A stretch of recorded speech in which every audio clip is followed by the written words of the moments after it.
લાલચમાં, કોઈ પણ લોભ લાલચમાં, કોઈ પણ ડર વગર, કોઈ પણ ભય વગર હું ભાજપને વોટ નહીં આપું। અને હું તેની સામે જે પાર્ટી હોય, ચાહે કોંગ્રેસ હોય, ચાહે આમ આદમી પાર્ટી હોય, મારો તો વોટ આપી એ સિવાયના મિનિમમ 10 વોટો આ પક્ષને અપાઈ અને એને જંગી બહુમતીથી ચૂંટાવી અને ભાજપને હું જમીન ઉપર લાવી દઈશ। આ અમારી ભીષ્મ પ્રતિજ્ઞા છે। ધન્યવાદ। જય માતાજી, જય હિન્દ, જય ભારત। ખૂબ ખૂબ આભાર।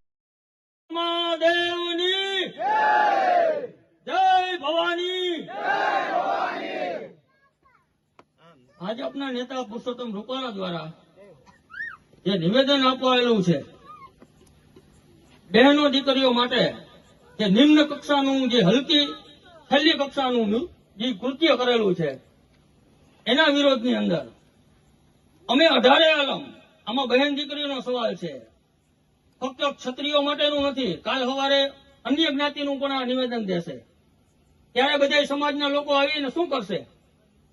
એટલે એના વિરોધની અંદર અમે નગડિયા ગામની જનતા 18 આલમ તમામ જાતિના વ્યક્તિઓ શપથ લે છે, મામાદેવની સોગંદ ખાઈને, કે અમે નગડિયા ગામની જનતા તમામ ભાઈઓ બહેનો 18 આલમ ભાજપ વિરુદ્ધ મતદાન કરવાના છીએ।